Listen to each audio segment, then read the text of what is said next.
If there's one thing that a lot of Star Wars fans love about John and Dave, it's the fact that they really like to keep fans in the loop and hype up the fans about what's about to arrive in the near future on Disney Plus, and with their upcoming new Star Wars universe that's really about to embrace the return of Star Wars Legends, as well as finding avenues to retconning the sequel trilogy to really kind of reset aspects of everything in between Episode 6 and Episode 7. This is Mike Zero. Subscribe if you're new and like this video to see future Star Wars updates. I'm also on Twitter at Mike01. I thank you all so very much for the great and kind support. Now, one thing about, of course, Jon Favreau is that he is very much busy with Mando Season 4, the Ahsoka Tano series Season 2 that's currently in the early development phase, and let's not forget about Star Wars Mandalore. We talked about this many times. This used to be the Bo-Katan series that expanded into a full-fledged show that's going to involve multiple characters, an ensemble cast, so to speak. And beyond all of that, we know that John, George, and Dave, this trinity of great creators, are really trying to do their absolute best. Now, given that everything to do with Mando Season 4 on the horizon is about to truly change the game when it comes to Star Wars, we know that Mando 4 is going to take a lot of elements from the Dark Empire comics, the Thrawn trilogy, the new Jedi Order books, and a whole lot more mixed in with the new.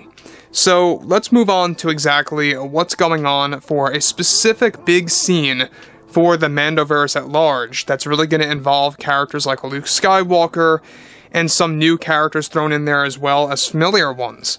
So beyond all of this, with Disney and Lucasfilm getting ready to develop new Star Wars shows and movies, however, with John and Dave working on something truly special, they are currently preparing something big for The Mandalorian Season 4, which is set to take place some years after Season 3. Now, it's noted that one of the big scenes that are already finalized through storyboards to be used in the script involves a scene that is showcasing both Luke Skywalker and a young version of Ben Solo that is dressed in like a Jedi robe or attire. The scene takes place on a foresty world, however it is not Ossus nor Endor, but completely new. The scene being created by John and Dave is set to introduce the villain known as Ren that would later corrupt Ben Solo. A fight scene in the making by Favreau and Filoni where both Luke and Ren are set to engage in a lightsaber duel where Luke is prepared to protect Ben Solo. So let me pause here. You guys may think I'm talking about Kylo Ren. That's not the case.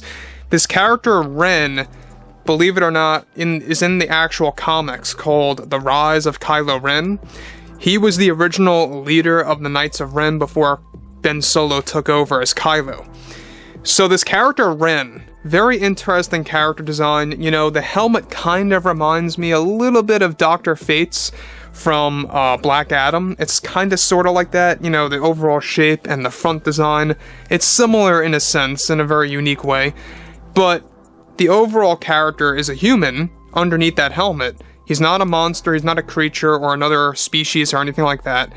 Ren is, yes, a human male that is very powerful with the dark side of the Force.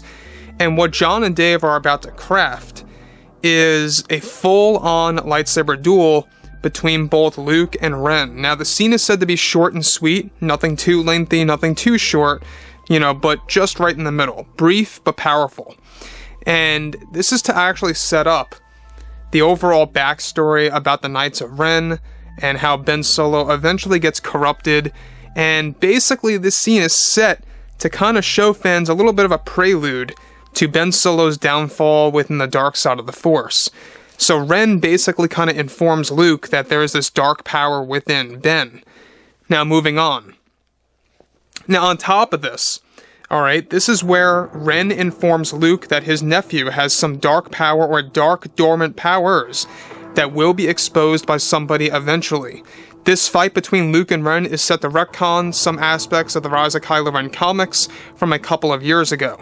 However, we're not quite sure exactly which retcons will take place. We'll fill you in on that later. But on top of this, the overall character is said to have emerged from the unknown regions. So the character Ren, by the way, guys, comes from the unknown regions, a very mysterious side of the galaxy or portion of the galaxy that we only got a sliver of in the Rise of Skywalker. Now, the thing about all of this, too, is the fact that we are going to be getting a young Ben Solo. We're not quite sure exactly how old, but we will be getting a young Ben Solo. Depending on the age, that may very well be what John and Dave are retconning in Mando Season 4, compared to how old he was in the Rise of Kylo Ren comics. So this is a big deal, the fact that they are going to be putting Ren in live-action form. We're not quite sure who's playing him. They're looking for multiple different actors to line up and choose from, and they are said to be random actors, not anybody that we really know just yet. So that brings us to the next big thing. The fact that they are already kind of teasing Snoke, as they did very briefly in past Mandalorian seasons, with that creature in the chamber that was very much like Snoke. Even Jon Favreau commented about that, by the way, and he said, yeah, you know what, maybe I can't say right now, but you might be surprised who that really is, and kind of giving us a yes or no answer was very hard. But moving on to the next thing here, one of the storyboards even involves a moment in which Ren is holding up Ben Solo by his hood with his lightsaber ignited only to spare his life before walking away and calling off the fight against Skywalker, warning that Solo's time will come ahead of time. John and Dave are preparing to give a full-fledged intense saber duel between both Luke and Ren for Mando Season 4, along with this big cameo of Ben Solo by 2024. Now, right now, guys, they are looking for an unknown actor to portray the role. We're not quite sure who is going to play Ben Solo in this part just yet. It sounds like he's going to be a very, young kid, maybe around the age of like 6 or 7, maybe 10 years old tops, for all we know. We know that Mando 4 is going to have a significant time jump, similar to how significant it really was in the prequels, between either Episode 1 and 2 or 2 and 3.